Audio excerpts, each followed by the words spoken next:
arrangement et combinaison. Qu'est-ce que c'est ça, arrangement et combinaison? Ben, premièrement, c'est quand on veut, on a un certain nombre d'éléments, par exemple, puis on veut les mettre, on veut les voir comment de façon que je peux les mettre en un certain ordre. Fait que, par exemple, mettons, j'ai 7 chiffres, puis je veux savoir le nombre de 3 chiffres que je peux faire avec ces 7 chiffres-là. Comme on faisait un peu la vidéo précédente, là, mettons, j'ai 3 chiffres. J'ai 5 chiffres, en fait, puis je veux faire des nombres de 3 chiffres avec ça. Bon, ben, qu'est-ce que je peux faire? Nous, dans notre arrangement et combinaison, ça permet de faire ça, mais c'est dans le cas répétition non permise. Okay? Arrangement et répétition, on ne peut pas répéter le même élément 2 fois. Puis arrangement, c'est si l'ordre est important. Par exemple, le chiffre 1, 2, 3, c'est pas la même chose que 1, 3, 2. Puis combinaison, par exemple, l'ordre n'est pas important. Fait que ça, pour une combinaison, ça serait la même combinaison, mais c'est 2 arrangements différents. OK? Puis là, on va faire des exemples en masse. Là. Même la prochaine vidéo, ça va être juste des exemples de ça. Mais la formule, c'est ça. Donc, un arrangement de X éléments parmi N, c'est ça la formule. Là, ça sort de où? Ben, si on regarde juste avec un exemple particulier, on peut voir que ça fonctionne. Mettons, comme j'ai dit, j'ai 7 chiffres. Ça, c'est mon N. Puis je veux faire des combinaisons de 3 chiffres. 3 parmi ça. Fait que ça me donne 3 cases. Le premier chiffre, il y a 7 possibilités. Le deuxième, il y en a 6. Le troisième, il y en a 5. Fait que le nombre de possibilités totales que je peux avoir, c'est 7 fois 6 fois 5.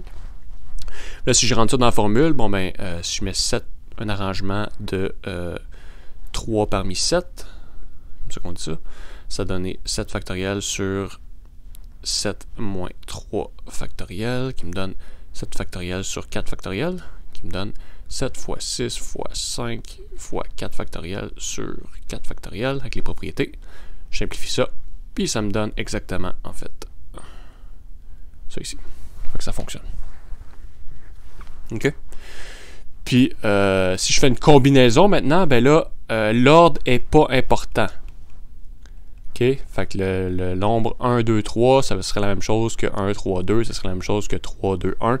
Fait qu'il y a beaucoup moins de possibilités là, si je fais une combinaison. Là. Il y en a plein que je pourrais changer. En fait, tous ces nombres-là seraient pareils.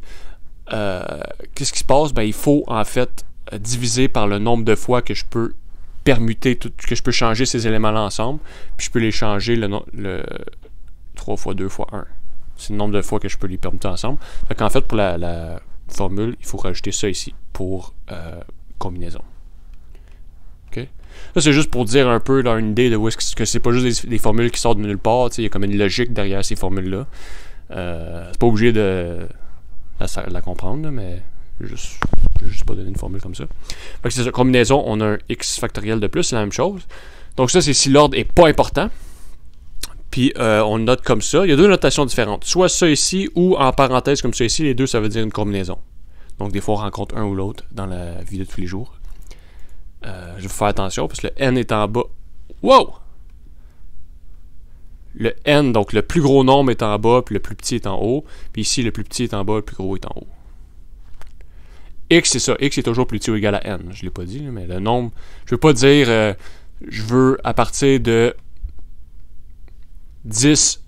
À partir de, mettons, 3 chiffres que je ne peux pas répéter, parce que c'est un arrangement de combinaison. Comment je peux faire de chiffres de 4 de long?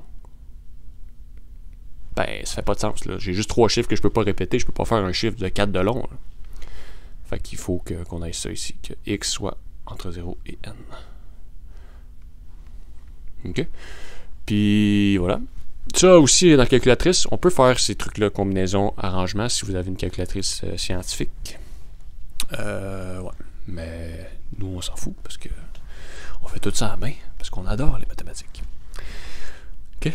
Fait que c'est ça. Donc, une combinaison et un arrangement ont deux caractéristiques communes. Donc, le plus important, c'est vraiment ça. Le choix se fait sans répétition. OK? Donc, un coup qu'on a choisi quelque chose, un élément, on ne peut pas le reprendre l'étape d'après. Puis, l'ensemble de références, c'est des éléments distincts. Il n'y a pas deux fois le même élément. Puis, on va voir des exemples. OK, fait que, mettons, j'ai les lettres A, B, C, D, puis on veut former des dispositions de deux lettres. Si j'avais juste ça, ça serait pas une combinaison ou un arrangement, parce qu'on peut reprendre la même lettre 2 fois, mais là, ça dit des lettres différentes. Fait que là, c'est un arrangement ou une combinaison. Fait que si l'ordre est important, donc si AB, c'est pas la même chose que BA, bon, ben ça, c'est un arrangement. Ça, c'est 2 trucs différents pour nous. Selon la question qu'on étudie, des fois l'ordre est important, des fois non, selon le contexte. Fait que si l'ordre est important, donc le AB, c'est pas la même chose que BA. OK. Fait que je veux savoir comment que je peux faire ordre important, donc arrangement. Ça marche-tu, ça? Arrangement. J'ai 4 lettres, puis je veux en choisir 2 parmi ces 4-là. Donc ça va me donner le nombre d'en bas factoriel sur 4 moins 2 factoriel, qui me donne 4 factoriel sur 2 factoriel, qui me donne 4 fois 3 fois 2 fois 1 sur 2 fois 1. OK, ça simplifie.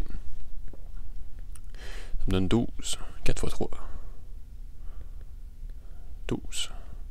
Fait qu'il y a 12 combinaisons de, mettons, AB, AC, AD, tout ça. Il y en a 4.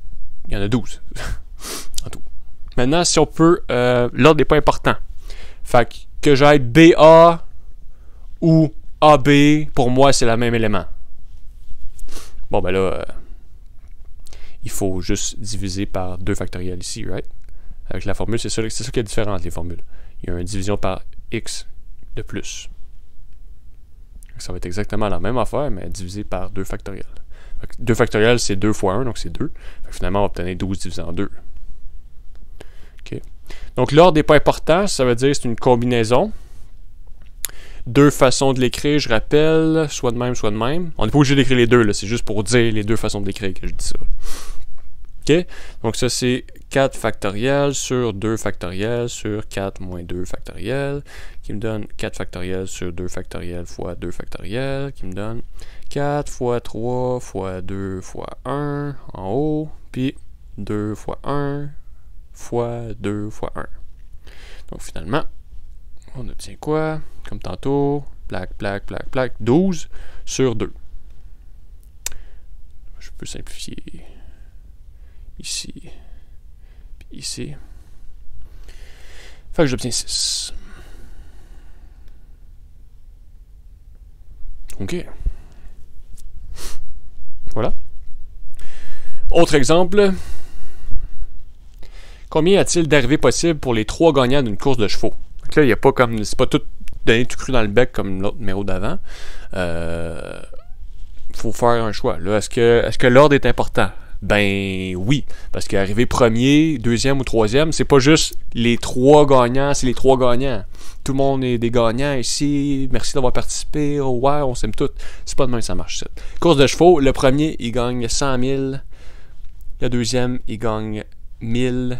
Puis le troisième, il gagne une pièce. OK? Fait que c'est important d'être le premier, deuxième ou troisième.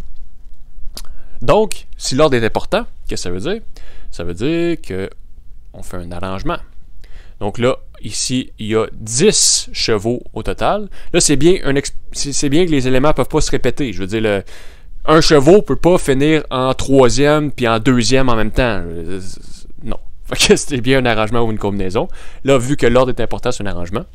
Il y a 10 chevaux, puis on veut 3 gagnants. Donc 3 parmi 10. On y va. Fait qu'on met 10 factoriel sur 10 moins 3. Tout ça factoriel. Fait que ça me donne 10 factoriel sur 7 factoriel. Il me donne 10 fois 8 fois... Non, 10 fois 9 fois 8. 10 fois 9 fois 8 fois 7 factoriel sur 7 factoriel. Propriété des factoriels. On simplifie ça. Il reste 9 fois 8, 72 fois 10, 720. Donc 720. Donc il y a 720 top 3 possibles qu'on peut avoir. Donc soit Mario en premier, Gisèle en deuxième, Raymond en troisième.